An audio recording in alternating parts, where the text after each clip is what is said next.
Some pretty fringe possibilities of what the underlying truth may be in some of these areas, some more far out than others, and today's guest wants to remain fairly anonymous, but goes by the name of Crow online. You might have seen his YouTube channel, Crow777, where he has captured some pretty high-res footage of many strange UFOs and orbs in the sky, as well as something called the lunar wave, which has created quite a buzz in the conspiracy community. We're going to discuss these things, what they might mean for us, and what the larger implications might be. I know I'm excited to have him here. Welcome to the show, Crow.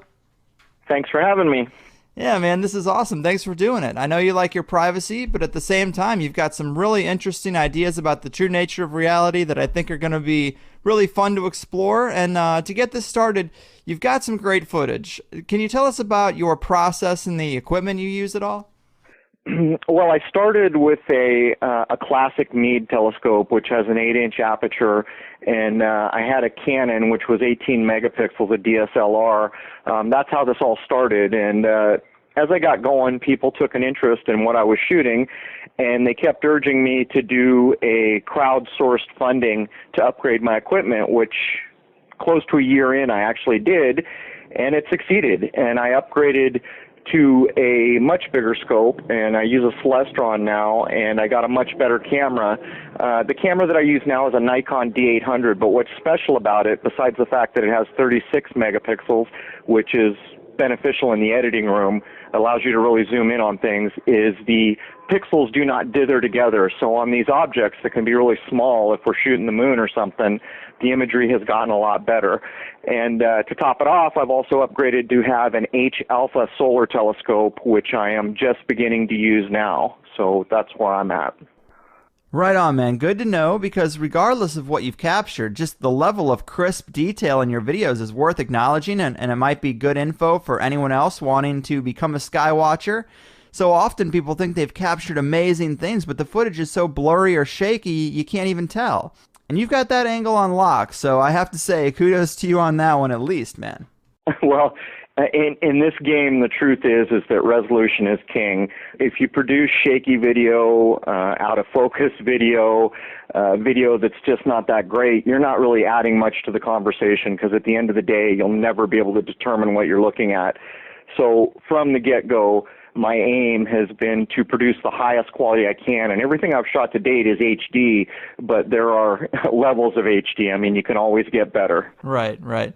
So to add a little bit more on the fire for people who might be skeptical about some of the things we're going to get into, do you have a background or any credentials that may lend credibility to your opinion or ability to interpret the footage you're getting? Can you go into that at all? Well, I suppose in terms of being a part of a UFO community or something like that, no, not really. I've been a one-man show. I was a radio operator in the Marine Corps, and I've been into astronomy. I got the first scope that I described to you, I got that in the mid-90s, right before the Hale-Bopp comet came around, and I've been doing it ever since. So I guess the only real credential that I can claim is experience, that I have literally many thousands of hours of viewing time. And since I've been filming, probably many more thousands of hours. There are very few people that I know or I am aware of who have put in the hours for even just moon observation that I have. One guy that comes to mind is Bill Bryson, but I don't think he's posted anything on YouTube in over a year. But there's another man who put in literally thousands of hours, and he came to the conclusion that when we look at the moon, we're not looking at what we've been told. And I think there's one other guy I was aware of, but I don't even remember his name at this point. He hasn't posted in so long. Before we get into the really wild stuff, you have caught a lot of odd-looking UFOs. What do you think some of these things could be? Do you have any idea? I think the simple explanation for almost everything I've shot is human technology. And while, I don't discount the possibility that there's other beings out there. As a matter of fact, I would find it strange if I found out that there were no others besides us. But having said that, to make the claim that you're looking at an alien craft, I mean, you need to have evidence to do that. And I have shot some strange things that leave a lot of questions up in the air. But at the end of the day, I opt to start at human technology and then work from there. Right on. So Can you tell the people maybe about some of the things you've captured that are kind of shocking or might be beyond what we're told our level of technology should be? Because there's some pretty far out stuff. Yeah, I mean, I have a number of clips that kind of fit that description, but I think it's one of my more popular clips. It's titled The Shooting Orb. Now, I kind of split my time between nighttime shooting, a lot of moon work, and daytime shooting. And in the daytime shooting, I cover chemtrails because it is such a huge concern now. You know, there's a lot of people that are not aware that this is going on and have been told that we're looking at contrails. For those of us that have put in the time to actually do the field work, look up, film, watch what's going on, we understand that there are planes overhead spraying things. Having said that, quite often when we're filming chemtrails, we get what's called orbs or other unidentifiable things flying around. Now, if there was something that I shot that is hard to imagine as human technology, I would say the shooting orb clip is it. It looks like a ball of light, and it travels down into a chemtrail. There were tons of them in the sky that day, and what was unusual about that day is we could see them with our eyes. We knew that we were filming them. Quite often, we don't know we've caught anything till we're reviewing the video, but on this day, we knew we were shooting orbs because we could see them. And so this orb travels into the chemtrail, and it literally fires a beam or a plasma or something. It fires it twice, and you can see it very clearly in the clip. That one's hard to explain because if it is human tech, it's tech that I can't compare it to anything I've ever been aware of. So I think of all my clips, that one really stands out. Yeah, that is an intense one. And outside of that clip, are you seeing a larger scale connection between orbs in the sky and chemtrails? Yeah, I mean, I don't think there's any doubt. We don't know, or I don't know everything I would like to know, but I have spent so many hours shooting in the daytime. I have never shot an orb of any kind when chemtrails were not present. So I think there's a direct correlation. Now the question becomes, are they with the chem planes, or are the chem planes dropping them off? And I don't think that's the case because we have filmed them quite a ways away from chemtrails, heading towards them, and we've also filmed them leaving chemtrails and going just straight up until we can't see them anymore. So I know that's not a lot to go on, but that's kind of where we're at right now, just really wondering what the origin of these things is. Yeah, it is very far out, and there are, I guess, far out possibilities for it. You know, the motif that there are ET races that are helping humanity from behind the scenes, I mean, that was the major motif behind the idea of crop circles. Do you get any indication that they might be doing some type of cleanup of chemtrails in a covert way? Well, I can say this. I have seen footage online of others who clearly have caught orbs, and it looks like the trails are dissipating around the orbs. To some degree, I've kind of felt that way as I filmed them. I don't get a dark feeling. You know, when I'm filming chem planes, I kind of have a dark feeling because in my heart I'm thinking, this isn't good for us. But when I see the orbs, I don't get a negative perception of them per se, and they absolutely are attracted in the chemtrails. And if I had to guess, I would guess, and this is a flat-out guess, that they are not with the chem planes. But again, that's just the best guess I can give. Right. It's all speculation at this point. But since the biggest factor in the chemtrail debate is identifying the difference between chemtrails and contrails, can you give us any clarity there that might help people who are kind of on the fence with that one? Well, to be honest, the whole contrail argument really isn't very valuable. It's a disinformation thing. I mean, you're talking about ice crystals. A lot of times you'll see the plane's trail change or shut off. I've got footage on my YouTube channel of the trail just stopping and then starting again. Seems unlikely that a contrail would do that. A lot of times, I'm in Southern California like you know, we're looking at 10 to 15% humidity. And although I understand humidity levels can be different at different altitudes, I've lived here my whole life, and this is basically a chaparral desert. And when the humidity is really low, you don't see clouds, and yet we see these trails. And the real problem comes in is that we see them spraying in a couple ways. The really persistent trails that you see, they stay around for hours, and then they kind of spread out and turn the sky milky. But we see a lot of really high altitude spraying, and using flight radar, we know that these planes are over 40,000 feet. So, I mean, what is that? That's like maybe 7.5 miles or something like that. Mm-hmm. And they're spraying a non-persistent chemtrail, but it's like this powdery junk that falls down and mixes. And again, it has the same effect. The whole sky either becomes shiny or a milky white. The main thing that I can say about contrails is I live in a flight path, and you're in San Diego too, so you understand how many planes are coming in and out of here. Absolutely. Well, I'm positioned so that all inbound traffic is south of me and all outbound traffic is north of me. And then there's a big circle all the way around me when they're in a flight pattern to land. And we have never, ever seen these commercial planes leave a trail of any kind, contrail or otherwise. And there's also the argument, a lot of people have come and post on my site snippets from different websites claiming that modern jet engines don't leave contrails. I don't know if that's true, but we don't see contrails on commercial airliners. I know that for a fact. Mm-hmm. Well, let me ask you, as somebody who has been keeping an eye on the sky for so long, have you seen chemtrails increase over the years, just in general? Yeah, I mean, even today, I'm sitting outside right now, and there's a powdery look, and we saw them flying over 40,000 feet. Matter of fact, I wanted to start filming, but I had to come jump on a phone to do this with you. And it's the powdery, non-persistent stuff. And right now, there's one going over the sun right now. There's a chem plane spraying over the sun at this very minute, and you will look up in the sky right now, and the sun is completely blotted out, but the rest of the sky is reasonably blue. Yeah, there's an increase. It's almost nonstop at this point. In one of your videos, I did think it was interesting as for the argument about commercial airliners not doing this. One of the planes in one of your videos looks completely unmarked, which I thought was really odd. It just looks like a white plane. We get that a lot.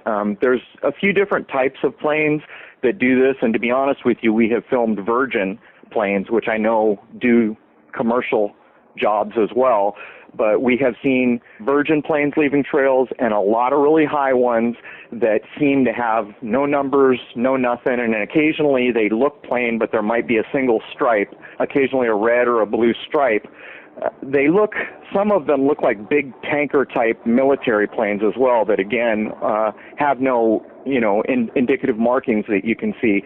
Part of the problem with that is we don't always have the best angle to see them because we're way down here. And even though I'm using a telephoto with a doubler on it, you're looking at something that's at times beyond 7 miles away from me. I mean, if you think about a plane, it's 60,000 feet. I'm doing the math in my head. What is that? Something like 9 miles or something like that? I mean, that's a hell of a distance to shoot. Yeah. And also, we notice that the color of these planes doesn't help. Sometimes, you see all these postings on YouTube where people say, oh, it's a holographic plane or there is no plane. Well, I've used a telescope and I've used a telephoto to film these guys, and what I can tell you is when they're high enough, just the paint job on them makes them darn near invisible. Mm-hmm. And you have captured what looks to be some type of cloaked plane before too, right?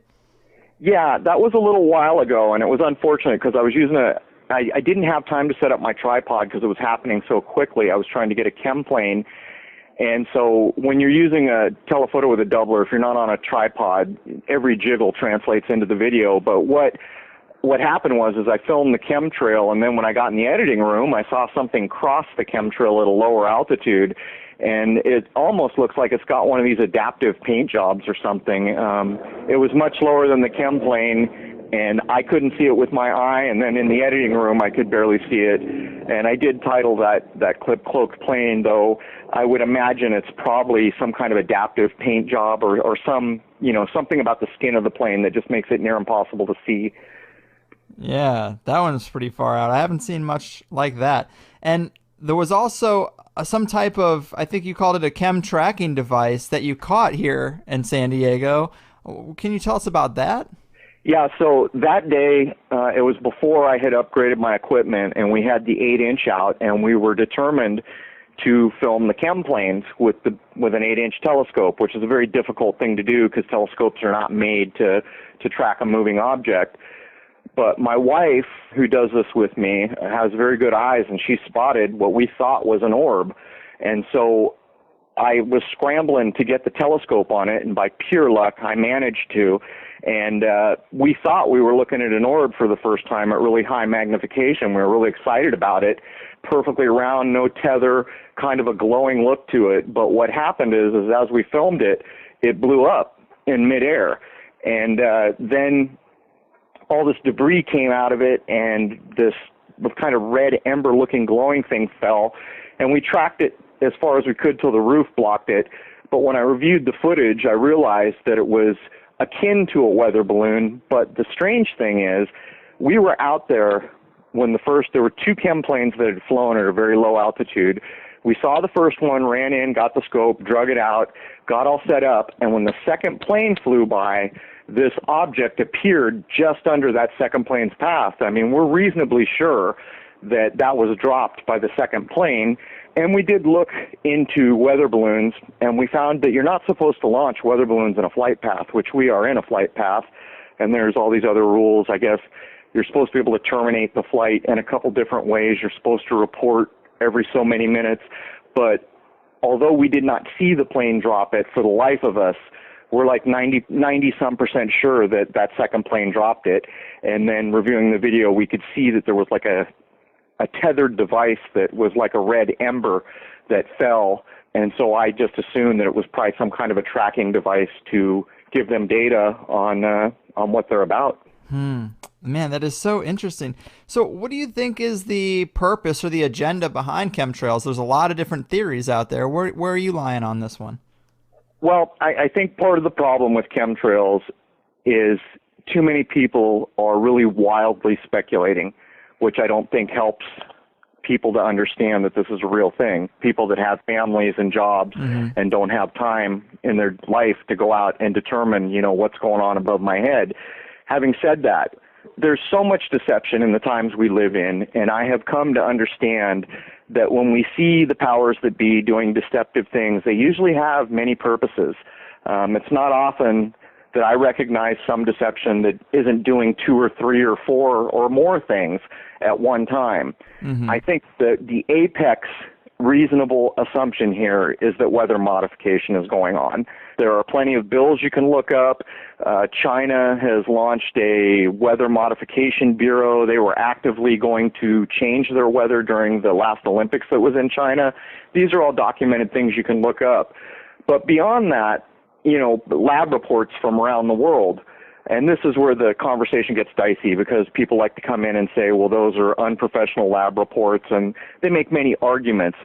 But at the end of the day, we're seeing 3 common heavy metals in most of the reporting that's been done by private individuals.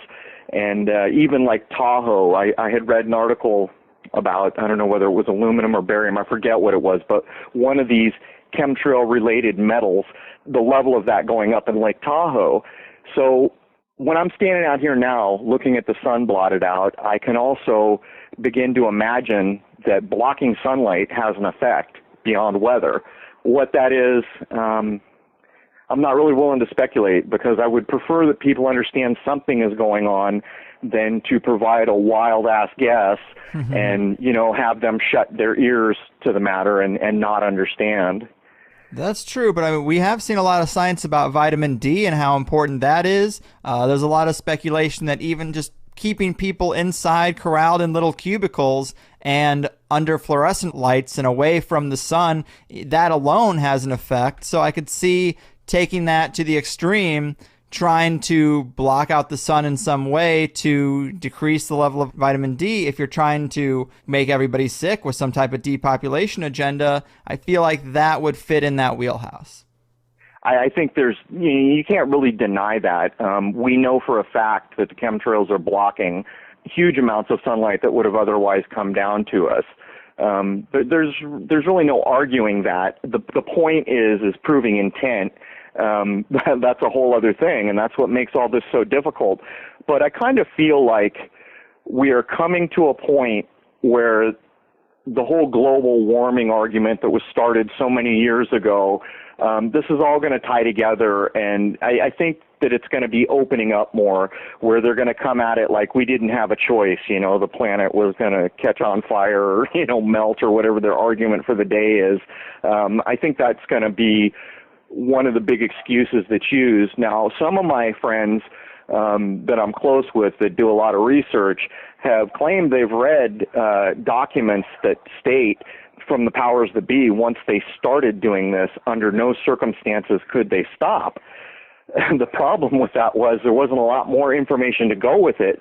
But, if we consider that this has been going on since probably at least 96, and now, at least where I live, there's really not a week you can't go out and see it going on every day.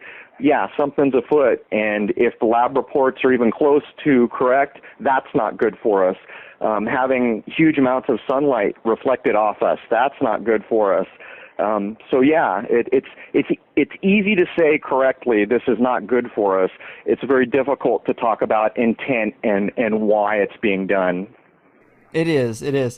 And there is a lot of speculation out there that chemtrails might have some type of connection with like the HAARP array. Have you seen any indicator that that would be true outside of just speculation? Well, I can, and actually I do have a background in radio. One of the things we did in radio was bounce radio waves off the ionosphere, and we would bounce them off the ocean. Say we were, in Japan or Florida or something, and we wanted to bounce a signal to a new continent. That's kind of how you would go at it, depending on the type of radio you're using.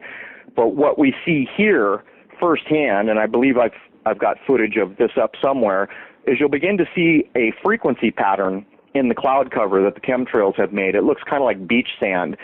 And the problem with that is people will say, oh, well, the wind does that.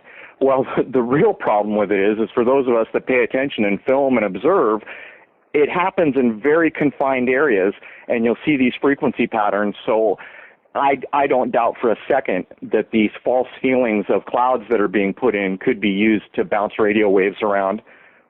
Wow, that's scary, but it's interesting that you actually have a background that has done things like bouncing radio waves off the ionosphere. So is there any other element to the whole HAARP conspiracy that you could possibly shed some light on because of your background? Well, the real problem with trying to do any research on HAARP is that it is such an upfront topic that you get a ton of absolute crazy and a ton of absolute denial. So to find any middle ground there becomes very difficult. But I mean, again, these are things that you can look up where weather modification as a means of warfare, I think that started up openly where you could see documents. I think it's the 80s, don't quote me, but there are documents that you can find about governments, intending to modify weather for warfare, and that has been associated with HAARP installations and other installations like it in other countries. So I don't think that's far-fetched to consider that these things have gone on. Man. And we also know, really low frequency, I guess they call it ELF, ELF, extremely low frequency radio waves has some really dire effects on human beings depending on how they're used and the amount of exposure, you get. Yeah, that doesn't sound great either. I wanted to ask you about one particular UFO video you have that is really interesting, but it kind of looks like a gliding bird in front of the moon. I think you call it the boomerang UFO. What makes you think that wasn't a gliding bird? Is it because of the distance from the camera? Well, yeah, it's definitely. So I have a Schmidt Cassegrain style scope. My old scope was that style and this one. So most people don't understand, because they've never used one, how the focus works. I can, as an example, I can set up my scope at night, point it at the moon, and put my head, a foot away from the aperture in front of the scope, and you don't see a head. You see the light dim. That's what you see. So when birds go by, they have to be, well, I've got pictures. Here's a good example. I've got images of planes that I shot just by chance as I was filming the moon. Some of them are in perfect focus, and some of them are not quite in focus, and yet they're 2-3 miles away from me. So to gain focus on something with this style telescope, they have to be quite a ways away. And I've posted many pictures of birds so people can see what that looks like. For the most part, they go through frame very quickly, and they're see-through because they're not in focus. This object is absolutely in a weightless environment, or flying as if it was weightless. I guess that's a better way to say it. And it was absolutely at distance because it's as in focus as the moon behind it is. But what's crazy about that object is this is kind of the genesis story of how Crow started. It was the supermoon of 2012, and I had family over. We were going to watch the moon just optically through the scope. My nephew at one point said, "Hey, there's triangles tumbling in front of the moon." So, of course, we all took our turn, and each one of us saw these objects, tons of them. What's crazy about this is we viewed for 2 to 3 hours, and anyone who watches the moon knows from our point of view, the moon appears to move over that time. Yet these triangular objects remained between us and the moon. We saw, I don't even know how many, and at one point my brother-in-law saw a formation of 5 to 7 of them, and we were blown away. And that's what, next day I went out and got the stuff I needed to begin to film. Now we're assuming that that object that you're referring to is an object like that, because it is triangular. We saw the first ones through an eyepiece, so we probably had a bit crisper view. But what you'll see is it spins one way, spins the other way, noses down, noses up, clearly under intelligent control. And I do have varying versions of that clip that I've zoomed in on. It's absolutely technology of some kind, and it's absolutely under intelligent control. What it is, that's a whole other thing. Mm-hmm. And another point to draw away from the idea that it could be a bird, can you get any indication of scale or size? Is this thing seems like, because of the distance, it'd be way too big to be a bird. It'd be like more plane size. Am I crazy?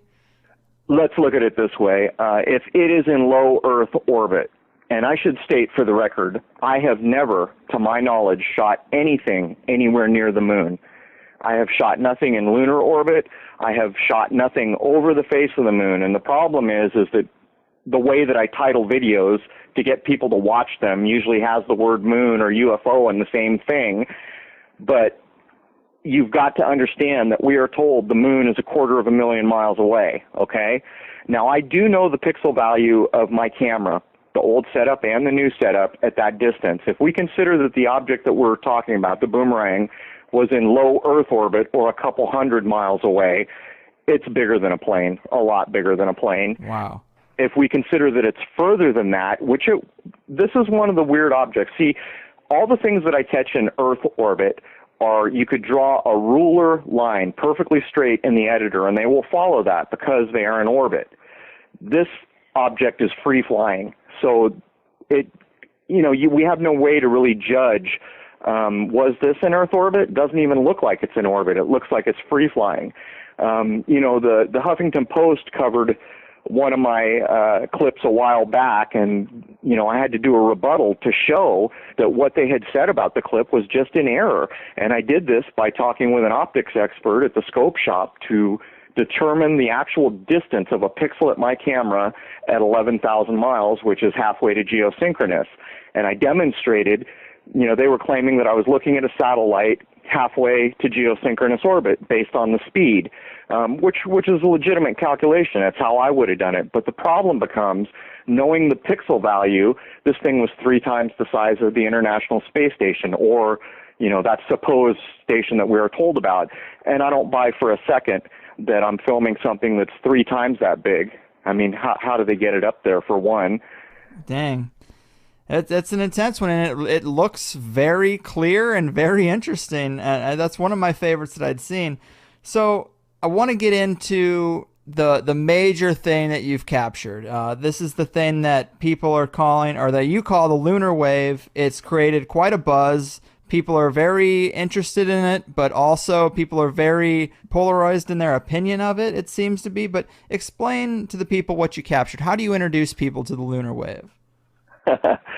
Very carefully. Right. Not an easy thing, because it is so far outside of any reference point the average human has to associate. And so let me tell you what happened the night I filmed it, and let me tell you what I did in the following weeks, and it will help you to understand that not only was I exactly where, you know, people view a video once and they draw a conclusion. You know, that's what YouTube is about. Very few people take the time to go back and study over and over a clip. But it was back in 2012. It was on the 26th of September, just a few days past the fall equinox. And I should preface that every wave that I have filmed has either been right after an equinox or right before the spring equinox. So I filmed the first one in 2012. I didn't see anything again until the spring equinox of 2014, and I was filming right along the whole time. So I'm filming that night. By chance, when I film, I keep my camera centered on the moon because it takes endless hours. You're out there, you get bored. You just want to increase your odds. So I don't move the camera much. For some reason, I panned the camera down below the moon, and the wave started. Now, I didn't see that, but when I panned up above the wave caught up to the camera, which has always proved that it's a filmed event. But at the time, I saw it, and my immediate reaction was, my camera's failing. So I reached over to delete the clip, but for some reason I didn't, which is also odd. So now I've panned my camera in a strange way that I've never really done since or before, and I reached over to delete a clip, which when I do it, and for some reason I didn't. Had I done that, it would have been unretrievable. So I filmed on that night, and that clip gnawed on me in the back of my mind. I kept going back, looking at it, thinking, okay, camera failure, camera failure. Well, I've got a degree in internet technology, and what was gnawing on me in the back of my mind is digital equipment doesn't fail in an organic way. It just doesn't. You know, you see pixelation, signal shredding, all these kinds of things associated with losing a digital signal. So I think a month or more went by, and finally one day I went in, looked at it, and I just said, ah, hell with it. I deleted the clip. That night, as I laid down for bed, I had the epiphany, and I ran out to the computer, booted it up, restored the clip out of my trash can, and it scared me because I realized all at once what the camera pan meant.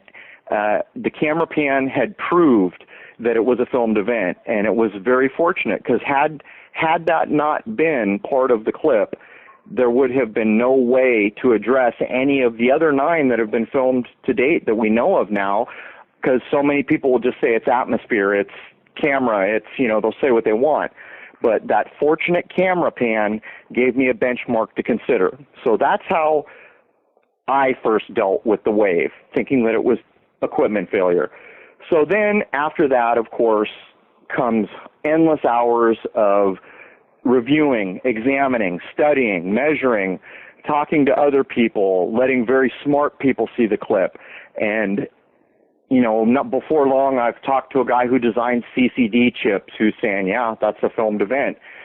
Along the course, well, it's like the 3rd video or so I posted on my channel, and I realized there was something special about it by the reaction I got, because I got contacted by first one of the observatories in one of the stands, Kyrgyzstan, or I forget which country, but they read me the riot act on how irresponsible and unscientific I was for saying the things I had said.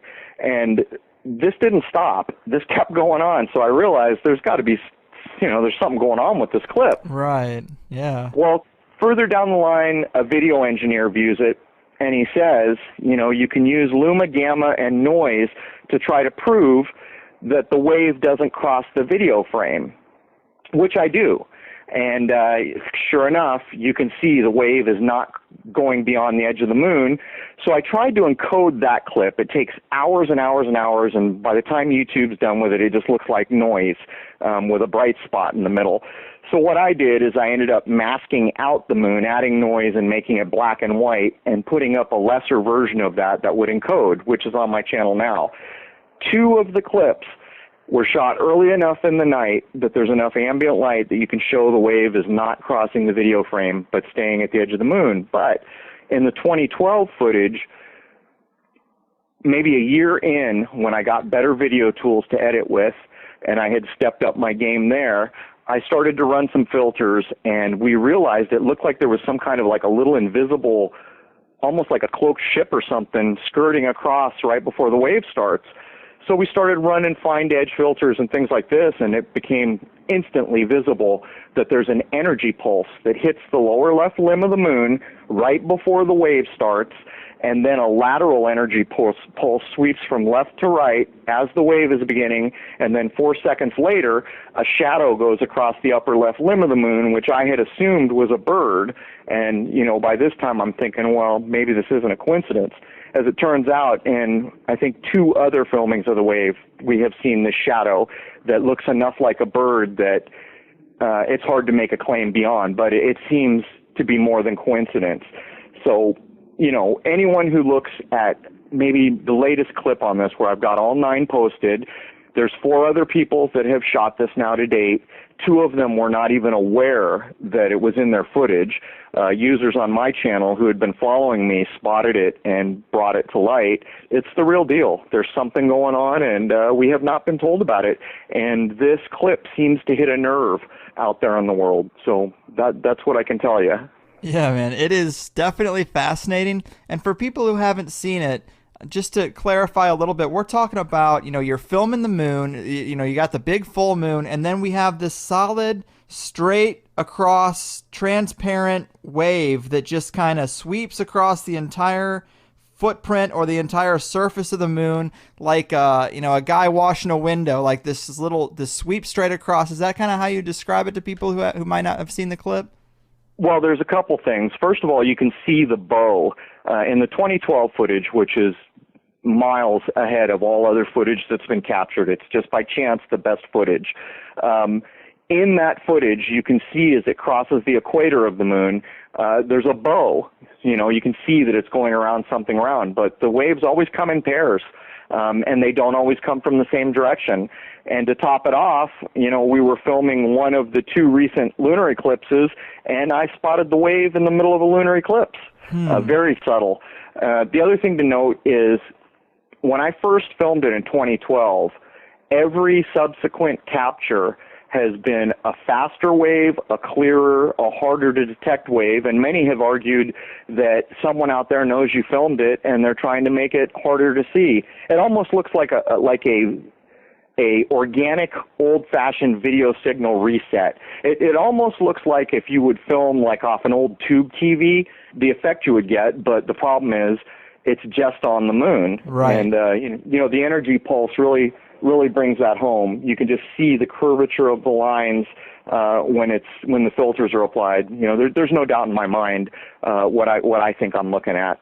Yeah, I've tried to describe it to my girlfriend who hasn't seen it because I was explaining the show I'm going to do today, and I explained it by saying, like the old VHS tapes, when you would hit the tracking on them, those tracking buttons, and you'd get that one line that goes across the whole screen. It's like that, but it only covers the moon. And yeah, the videos that I've seen, it is at night, so it's kind of hard maybe to see against a black background, but like you said, you have some that have some ambient light. But I still think, even with the black background, it's easy to see that there's no disturbance in the space around the moon. It's just this one thing that sweeps across and the entire surface of the moon, and it's not existent anywhere else in the frame. Very compelling, very mysterious. What do you think that means? What do you think you're capturing there? Well, I would also add one more thing about the appearance. Sure. For those who haven't seen it, is we get that glass of water effect where as the wave is traveling, it very slightly displaces the lunar features as it goes by, almost like you're looking through a glass of water and you just move that glass of water a little bit. So that's part of it. What I think we're looking at is artificial. Now, the second I say that, the argument for me becomes very hard, because now they're going to say the moon's been there forever, thousands of years, hundreds of thousands of years, whatever. We didn't have holograms back in the day. Well, be that as it may, I have spent endless hours with my wife observing the moon every month since 2012. And we can tell when we first set up that we're looking at something that is not the same as it is on a say a different night. The problem with that is to see it live unencoded on an HD monitor with an eyepiece is not the same as looking at video. When you look at video, then you've got lighting, contrast, color, all these things come into play, which are going to obscure the point that I'm trying to make here, so I really haven't tried to, but I can tell you this. Every time NASA has said they're going to be in orbit at the moon, every time the Chinese have said we're going to have something up at the moon, we're going to land on the moon, we're going to orbit the moon, we're going to crash something into the moon, my scope has been there, and we have seen nothing.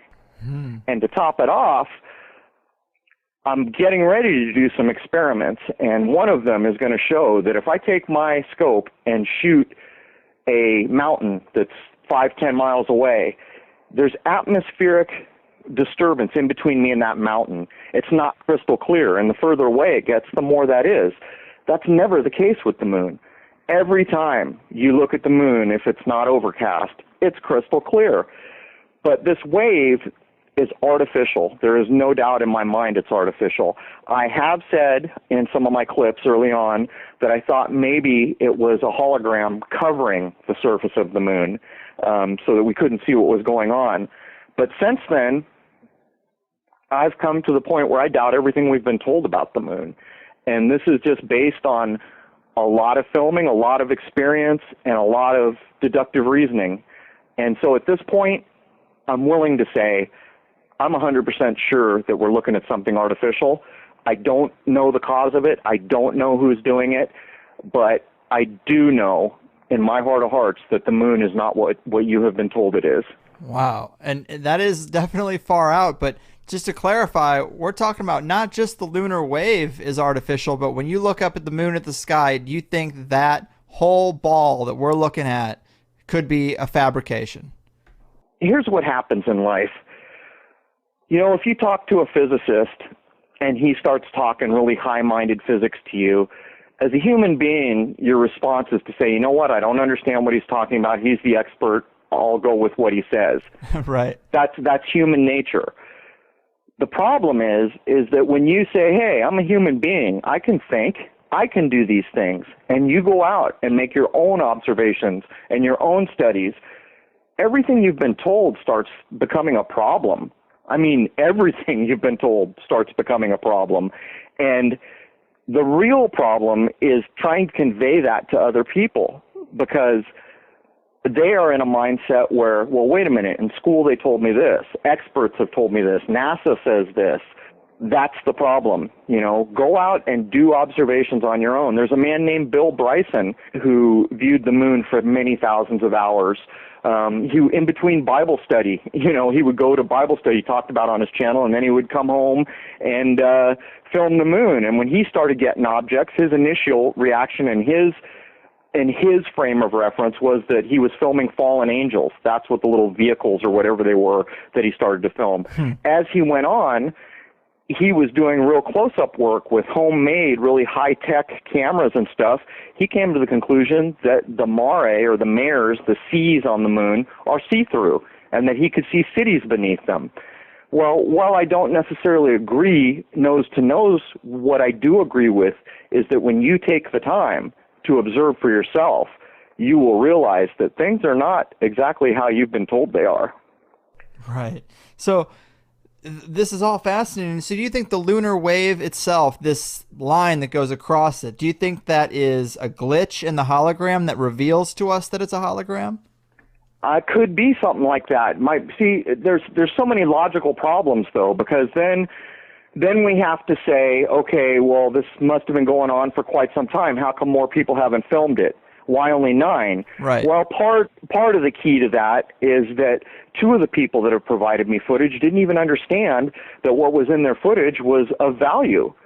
So that's the first thing. And the second part of that is that I've got a lot of experience, yet the first time I filmed it, I said the camera messed up and I almost deleted the clip for good. So that kind of starts to address it. But the real problem comes in with all the objects I've been filming. As I started to calculate pixel distances, you know, what a pixel's distance across in square, you know, in feet is at certain distances from my scope, I began to realize that these objects I'm shooting are too big. And then I started realizing that many of these objects that I shoot have like a speed blur. And this is like satellites that I can identify, that you can look up and know it's this satellite. I've got a number of those that I've filmed, and yet they're going so fast that they have like a see-through speed blur on them. And you can tell they look kind of like you think they should look. They're listed right there. Yep, this satellite should be coming by at about this speed. Very likely that you're looking at what you think you're looking at. And so I came to the conclusion these satellites are not as high as we've been told, because at those distances, speed blur shouldn't even enter into the picture.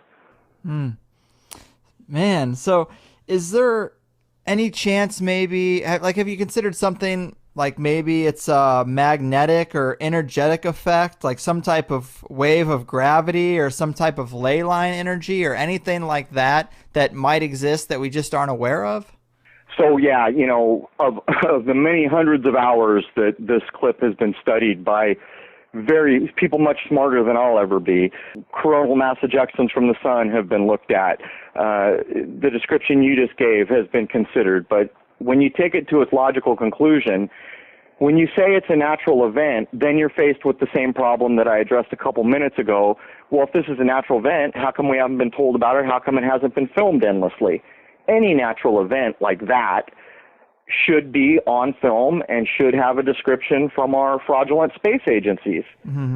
You know, if it's in nature, we should know about it if it's observable, and this is clearly observable. So, I mean, the logical problem that crops up is, if this is natural, why haven't we been told about it? Why hasn't it been filmed endlessly?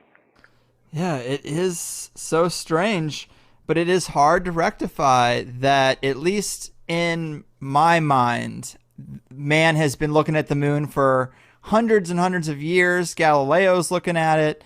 Yeah, it's hard to rectify that it would be a hologram, because how old would that technology have to be? Yeah, but it's also possible that the sky we see now is not the sky we saw some indeterminate time back. That's true. But I would point out there are ancient texts, I believe some of them Roman, that talk about before the moon people came, a time before the moon. There are older texts that you can read that talk about a time with two moons. I mean, so the problem becomes, what's a legitimate source to think about and what isn't, and that will always be the problem. You're right. And I thought that was really fascinating, some of those stories you've had. In one of your videos, you talked about several of them, these old ancient texts that talk about the sky as even a dome. They talk about some type of barrier above the sky. They talk about the idea that the stars are almost like nails in the ceiling of our sky. And that's pretty trippy stuff. Well, I see, we as a race on this planet have been taught, at least in the part of the world where I live, that time is linear. It's this thing you go down. And it's a foregone conclusion that people are back in time, did not have the technology or even the ability to think like we do now. I don't buy into that. I look at ancient megalithic structures and I'm in awe, because I know for a fact that some of those things we can't replicate with everything we've got right now, never mind the precision and engineering that went into it. So I don't consider for a second that ancient people had any less cognitive ability, and may well have had quite a bit more, because they were just simply closer to nature than we are. We're very separated from nature. We don't even know what the date is, for crying out loud. You're right. You know, somebody decided to zero that out for us a couple thousand years ago for Lord knows what reason. But the point I'm making is, if you look at those ancient texts, in my mind, I feel like I'm getting a view that doesn't have the modern edit, the modern mindset, you know, all these things that we see, like when you pick up a National Geographic now and you say, crap, I can barely read this anymore. I read it in the 80s and now it seems like it's a kid's book. Just the modern kind of twist that is put on all the writings and things that we see these days. When I look at those old things, I feel like I get a glimpse that I wouldn't otherwise have. And I think you referenced Omar Khayyam, and these are important texts. And, you know, in the initiated groups, those were a big deal. Since I'm not in an initiated group, I guess I'll never know why it's a big deal to them. But nonetheless, when I read those words, I feel like I'm getting an insight that I wouldn't have otherwise had. And, you know, I would say to everyone, read Omar Khayyam, if nothing else. Read the Rubaiyat of Omar Khayyam, because the way he talks about the sky makes you think. Right. And like you said, the conventional view of history is that people have just gotten progressively better and advanced. And if you look back at the things people were saying in ancient times, oh, well, they were just ignorant. They have no idea what was going on. Of course, they think there's a dome in the sky. They can't send a satellite out there. They don't have rocketry. They don't have modern technology. And I think that is very dismissive. It's a clever way to kind of put those people down. But when you look at something like NASA, what would you say that if this were to be true, NASA's entire function would have to be to create this entire false reality around what space could be? Well, this is, you're going to force me to say one of the things I guess I don't generally say too much in public because I know that it's going to hit a lot of ears in a way that's not helpful. But in my view, from what I have learned from firsthand observation, NASA's mission has never been science. NASA's mission is to ensure that we do not know next to anything about what's 100 miles or more above our head. They have been caught endlessly lying. I did a clip not far back on this whole Rosetta mission. It's for anyone who still has the ability to critically think and look at what they're being presented with, you will understand very quickly that that is shenanigans. It's made out of whole cloth. There is nothing real about it. And when you further look into the images we're given on that particular mission, their camera and all their infinite wisdom was 4 megapixels. So they spent $100 million on a camera, and they gave us 4 megapixels. That's what they went out into space with. And, people come to my channel all the time, and it never ceases to amaze me that someone will ask an honest question, like one I heard recently: how can a rocket work in the vacuum of space? There's nothing for it to thrust against.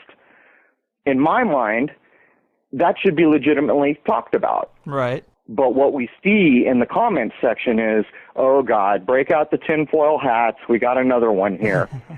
And this is one of the big problems with the modern age. If someone brings up a topic, you should address it. I mean, sure, some things are beyond the pale. But a question like that, to me, is a reasonable question. I would think so, too. And it might sound super far out that NASA would be created for this purpose, but we have examined on this show the Smithsonian in the past and how they've taken a lot of anomalous artifacts from the early United States and they have suppressed them, including giant bones that have been discovered by the thousands, yet they don't ever make it to display. So we have the situation where the Smithsonian is considered the institution of, that chronologizes history, and yet it's like limited hangout because they show us some things and they say, oh, this is all we got, but yet the real stuff is buried beneath. And NASA could also provide that false sense of security for space. They're like the Smithsonian of space, perhaps. Yeah, there's an interesting line in the beginning of one of the Indiana Jones movies where Indy is teaching his class. He looks out to his class and he says, don't come here to do archaeology looking for truth, because archaeology is not going to give you truth. It gives you facts. If you want truth, go down the hall to the philosophy class. It's these small little castaway lines that are blurted here and there that don't seem to mean much, which really mean something. And it's unfortunate that people don't catch them going by. There was a guy on one of my channels not long ago making the argument that there is not a museum in the world with a real dinosaur skull. And I thought, well, that's an interesting claim, and I thought I'll have to go look at that. I haven't had time yet, but that's the kind of guy I want to talk to, the guy who's thinking on his own 2 feet. Maybe there's something to it, maybe there's not, but the point is he's not just regurgitating what he's been handed all his life. And I think that most people agree that one of the peculiar things about the age we live in right now is it's a very deceptive age. Oh, I totally agree. And this also spills over into false flag events, or when a tragic event happens, immediately now the knee-jerk response is false flag, didn't happen. And yes, you don't want to be jumping to conclusions prematurely, but I would argue that it is better for the knee-jerk reaction to be the news is lying to me rather than the news is telling me the truth. So I guess we're dealing with growing pains and deciding what is true and what is fiction, but I don't mind that the default reaction is, you better prove to me that this happened before you just tell me. Well, I don't see any problem with that. I think that should be the out-of-the-box response to everything. Yeah. I live my life by the rule where I will believe nothing, unless I have a damn good reason to do so. And I went through, some years ago, my epiphany where I made the decision to throw out everything I had ever learned. And it is not an easy thing to do because it leaves you without a point of reference. And you find yourself slipping back and clinging on to these things that you've been told your whole life. But if you can pull that off for 6 months or a year, a whole new reality opens up where you see things in a whole other way. And as far as the news is concerned, I have no compulsion to tell anyone that if it came from your news, it is not just worthless. At its best, it is agenda and propaganda. That's what it is. Right. There's no doubt. And the real truth is, if you take some event like Sandy Hook, which has been pretty well documented to be shenanigans, if you can accept that this has happened once, are you the kind of person that is going to cling to your old ideals and say, well, it happened once? Or are you going to come to the realization where, you know, if I see one bunny, there's more bunnies on this planet, you know, because that's really what this is about. You know, things do not happen in a vacuum. Right. Man, so let's assume that the lunar wave is evidence of a glitch in the hologram that is the moon. And then let's also assume that some of these ancient writings we were talking about have some legitimacy. For people who still might not be very clear on it, what do you think the real composition of our sky is? Like, if you had to say, if you took away all the manipulation and tried to get down to the truth, what is up there? Is there no space? Is it a dome? What do you think it might be? You know, the honest answer is I don't know. I am arriving at the conclusion that we do not leave low Earth orbit. That's not set in stone, and I am working feverishly to get some evidence that can help to solidify this, some firsthand evidence that I can gather, or some experiment that I can run, or some logical deduction I can apply. But I am very close to being convinced that space is nothing like we've been told. But to say that doesn't mean much when you can't follow up with, this is what it is. And unfortunately, I can't do that. I don't know. I can't go there. I'm stuck like an ant on the ground like the rest of us, and I have to figure out a way from my minuscule vantage point to deal with this. You know, not too long ago, I shot what looks to be some sort of a spaceship with thrusters that just happened to come through my field of view, and I took that as a very important clip because the size of it, just what we were seeing, it was clearly had thrusters of some sort, and it brought up all these questions like, if that thing's 200 miles away and those thrusters are that big, what kind of fuel would that thing be burning? And, you know, it makes you begin to reconsider, how far away is this thing? Is it in low Earth orbit? I guess the short answer is I'm not sure how to address it. I don't know what's out there. Yeah, I mean, to think that the reality could be this different, I mean, it throws a whole lot of things into the manipulation column if it were to be true. I mean, the whole composition of our solar system, the model we have for the planets, the orbits, I mean, the constellations, if all that stuff could be somehow not real, I mean, that's a pretty far out thought. It is, but I mean, there were times when reality was talked about in different ways, and I suppose there's probably spiritual sects on the planet that still think in this way, but even the movie The Matrix kind of brings this home to people, that reality is made by, you know, your mentality. Your mind creates the reality. And so if that is true, it really adds a whole nother ocean that you can't see the bottom of to think about. And when you think about the media just ensuring that, you know, the population of this planet goes out and bases everything they regurgitate and every decision they make in error. It's just like the old computer cliche, you know, bad information in, bad information out. If you're in the ruling class of this planet and you want to control a population, one of the easiest ways would be to ensure that everyone's basing everything they say and do on erroneous information. Right. If you're the ruling class and you had good information, that would be one heck of an advantage. Mm-hmm. Yeah, if you make everybody's foundation inaccurate, they got nowhere to go. They're just lost in the forest before they even know that they need a map. That's right. And we're getting pretty close to the end of the show here. Are there any other secrets or things that you've been able to, that you might have stumbled upon in your research that you think are worth mentioning that we might not have touched on before we start wrapping this up?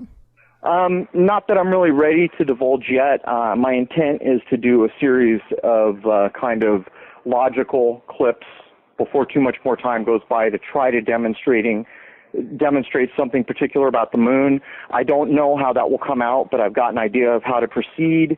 Other than that, the one thing I would also mention, I guess, is I see a lot of people hating the Masons, hating the Illuminati, if that's even a thing, hating all these people. And I can tell you, I'm reasonably sure that they are all encoding and using the same information from a very distant ancient source, and a lot of it has to do with the sun. I do not believe the information is evil. I believe the information is like anything else on this planet. You can use it for bad or use it for good. Mm-hmm. I consider what I'm trying to discover, including things about the sun, as my birthright. And I consider that the people who misuse it are simply taking valuable information and using it in a negative way. So that's what I would add. Well said. And I agree with you. We talk to people who have studied that stuff, and they kind of talk about sacred geometry and the enlightening nature of it. Right. And I totally agree. It can be used for either or, just like a hammer. I could bash your head in or build you a house. It's really up to me. That's right. Well, this has been fascinating, man. Definitely a far out idea. We explored some unique concepts and some big secrets to keep, but that lunar wave footage definitely makes you think twice. Would you like to remind the people where they can check out your work before we go? You can catch me on YouTube as Crow777. There are 2 R's in the word Crow, so it's CRROW777, and that's primarily my main source of online communication. I have a Facebook account, but I don't use it because I don't appreciate Facebook.